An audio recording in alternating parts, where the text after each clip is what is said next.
Oke. Halo teman-teman, kembali lagi nih dengan channel kesayangan kita. Nah, pada video kali ini aku mau membahas bagaimana sih cara seorang mahasiswa menghasilkan uang. Nah, sebelum menuju ke pembahasan, alangkah baiknya kalian bisa subscribe dan juga like untuk video kali ini, karena kedepannya aku akan membagikan hal yang bermanfaat seputar pendidikan, bisnis, dan teknologi. Oke, jadi monggo di subscribe. Nah, kenapa sih aku mau membahas video kali ini? Karena aku tahu nih, teman-teman baik itu dari pelamar KIP kuliah ataupun reguler pasti akan memulai pembelajaran beberapa minggu ke depan.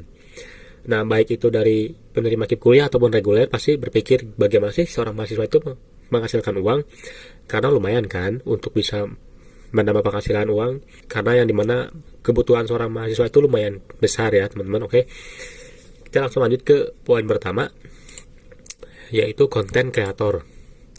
Nah, pasti teman-teman di sini sudah tidak asing dengan konten kreator. Nah, yang dimana konten kreator itu sendiri lumayan banyak. Seperti contohnya teman-teman pengen jadi konten kreator di YouTube, TikTok, Instagram, dan lain sebagainya. Untuk YouTube sendiri memang sangat-sangat lumayan, teman-teman. Jika teman-teman punya audiens, teman-teman juga bisa menjadi konten kreator di TikTok ataupun Instagram yang tentunya sumber penghasilan utamanya adalah dari endorse seperti itu, teman-teman. Jadi dari konten kreator ini sendiri itu lumayan menarik sebetulnya. Bahkan di YouTube sendiri ada di mana fitur short yang bisa teman-teman gunakan agar teman-teman ketika bisa menghasilkan uang tanpa syarat monetisasi dari YouTube itu sendiri. Oke, kita langsung lanjut ke poin nomor 2, yaitu jualan digital produk. Nah, apa sih maksudnya dari jualan digital produk itu?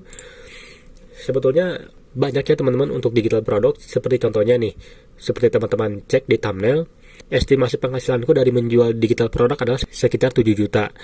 Nah, apa sih yang aku jual? Yang aku jual adalah seperti voucher pulsa, paket data, voucher game, token, dan lain sebagainya. Dan itu menurutku sangat-sangat lumayan. Dan itu adalah estimasi dari beberapa tahun ya teman-teman. Aku juga menjual beberapa digital produk lain di Shopee, seperti akun Canva Premium. Aku juga menjual template dan masih banyak lagi, dan itu sangat-sangat lumayan ya teman-teman. Nah, kemudian kita masuk ke nomor 3, yaitu mengajar. Nah, apa sih maksudnya dari mengajar? Di era digital sekarang itu sangat-sangat mudah ya teman-teman untuk mengajar. Seperti contohnya nih, teman-teman yang jadi kependidikan bisa nih mengajar di ruang guru atau Hamify dengan mungkin bisa mengajukan kepada mereka seperti itu. Teman-teman juga bisa mengajar melalui media pembelajaran yang teman-teman buat sendiri. Teman-teman juga bisa mengajar secara senggangnya teman-teman part time di sekolah-sekolah baik itu SD, SMP, dan SMA. Dan bahkan buat teman-teman nih yang semisal dari musik nih, teman-teman juga bisa mengajar kepada orang yang membutuhkan les private seperti itu, dan itu tetap lumayan ya teman-teman. Nah, kemudian kita masuk ke nomor 4, yaitu magang. Nah, magang sendiri tuh terkadang ada kampus yang membuka atau menyediakan magang kepada mahasiswa di beberapa perusahaan swasta dengan gaji yang cukup lumayan.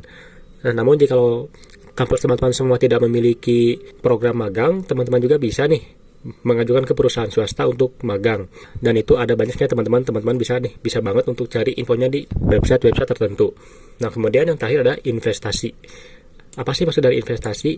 Nah, ketika teman-teman mempunyai uang lebih nih dari uang yang teman-teman hasilkan, teman-teman bisa menginvestasikan uang tersebut kurang lebih 20% ke layanan investasi. Seperti contohnya ada Bibit, Ajaib, dan masih banyak lagi teman-teman. Dan itu sangat-sangat lumayan untuk bisa menambah penghasilan teman-teman semua, daripada teman-teman menyimpan uang di bank yang akan termakan oleh biaya potongan admin.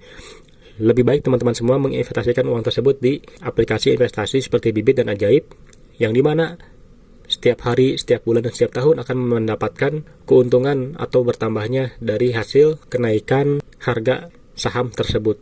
Seperti itu teman-teman. Nah, oke, mungkin sekian yang bisa saya sampaikan. Mohon maaf nih bila ada kekurangan. Jika teman-teman punya tips dan rekomendasi ini, silahkan komentar aja di bawah. Kita bertemu lagi di video selanjutnya.